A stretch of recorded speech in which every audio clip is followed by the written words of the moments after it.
I'm gonna go ahead and keep it a buck and say that I actually am a fan of Heavenly Controller. I've been watching his videos since he reviewed the Tournament of Power episodes back 2018-ish. Like, it's been years and I've been subscribed to his channel ever since. So when I talk about this, know that I'm coming from a place where I was a fan of his content anyway, but I've seen in the last couple of years that he has gone down that hole of smelling your own ass kind of thing, where your ego is getting so inflated by your YouTube numbers that you start forgetting the reason you started doing this and how you got here and why you're doing this in the first place, and you start thinking of yourself as more than just a normal ass dude, and you're not humble basically. And back in the Tournament of Power days, obviously he's reviewed other stuff, other anime, he's done other things, other games, he's played other stuff, but he was a little bit more down to earth back then. But as the years have gone by, I've stayed subscribed and I followed him on Twitter, and the ego thing has been, the big-headedness has been a major part of not only his YouTube but his Twitter, where I had to silence his Twitter because there was a lot of jerking yourself off type of stuff. And then it was almost the exact same thing on YouTube. He kept uploading videos of himself hanging out with all these chicks and all these dudes, and they're partying it up in like really expensive houses and really expensive cars, and that's fine. You do you, that's your success, you enjoy it the way that you want. But that wasn't my cup of tea to watch, or you know, that's not something that I find enjoyable to watch. Other people just kind of flaunt their success. I'm not into that kind of stuff. I like more down to earth stuff. But the latter, with the houses, the girls, this seems to be something that has come back to bite him in the ass, because he has been accused of sexual assault by multiple women at this point. Cosplayers, people that are in the cosplaying scene, they have come out and have really intense stories on exactly what he has done, and claiming that there was no consent given to a lot of this stuff. He used his power, his pushiness, and his ego. He used all that to manipulate these girls in a Harvey Weinstein sort of sense, I guess. And I guess it's not just him. I guess it's his entire friend group, based on some more evidence. So I waited a few days to make a video on this because I wanted to see how everything started playing out. I wanted to see how everything came out and how he would respond to this. And so how he originally responded to this stuff is that he read the first story, or one of the stories, from the person that was accusing him live on air. For consent, like, what is that? Like, it's not like I attacked her. Like, I literally, like she said, I grabbed her waist. I did grab her waist.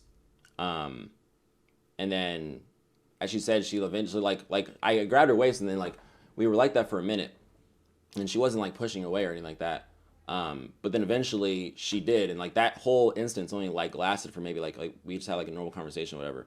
In a live reaction sort of sense, it was something that, it was a reaction that I've never seen before, because all he does is react, and I'm always thinking that those are like super honest reactions, but I guess a part of me should have known that they were scripted in a sense, because this was like super honest. Like, he was fumbling his words, he didn't really know what to say, it was in an awkward spot, and at the same time he ended up admitting to what the girl had claimed for him.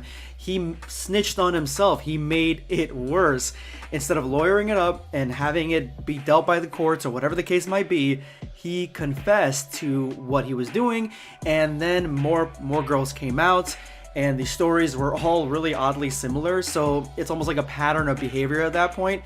Then you have stories accusing some of his friends, his boys that he hangs out with, and then this is the icing on the cake here on why it looks like he is completely guilty, at least to a lot of this stuff.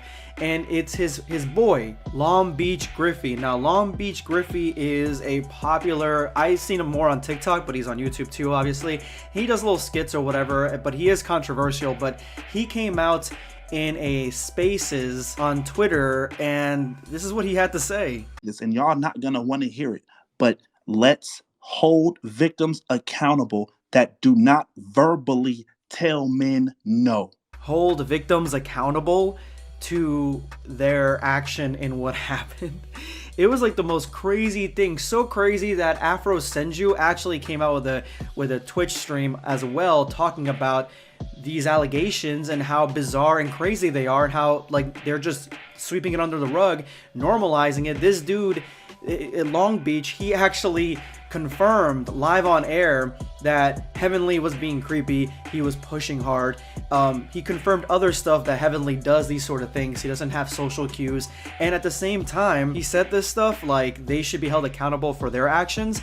And I can understand in a sense what he's trying to say, that everyone should be held accountable to a certain degree of where you put yourself into and what the case is.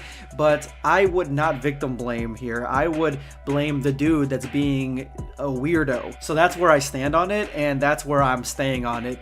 And so just with the evidence that we have now and the confessions and people around his circle, his friends, making it worse for Heavenly, I would say that this is a legit case of SA, sexual assault, at least to some degree, and there's probably a lot more to the story. At this point now, hopefully it gets all worked out between the parties, and I would tell Heavenly to like calm down on your ego. You're not invincible. Even the mightiest titans can be taken down, and the bigger they are, the harder they fall. And man, Heavenly fell hard. It's kind of tough to watch because he's actually a really good content creator, but that just goes to show you, and this clip from Afro Senju really showcases it. The thing that I said, the one fault that he had with all the women that he tried to get with, from what it seems on the outside, he didn't try to get with any of these women as Anthony, but as Heavenly. And that is a big problem, that even every content creator, like, if you spit in game, my nigga, please disassociate who you are on the internet with who you are offline. Find yourself, please. Please find your fucking self. Just because you got some clout don't mean that you're this shit. If you know you were a lame nigga before this shit, chances are when the facade is taken away, you still a lame nigga. Not, I mean, this is in general. I'm just mad, bro. I'm just mad. For real, bro, it's crazy. Keep your head on your shoulders and don't let the fame get to you. This is going to be Sunscape signing off. Take care, guys.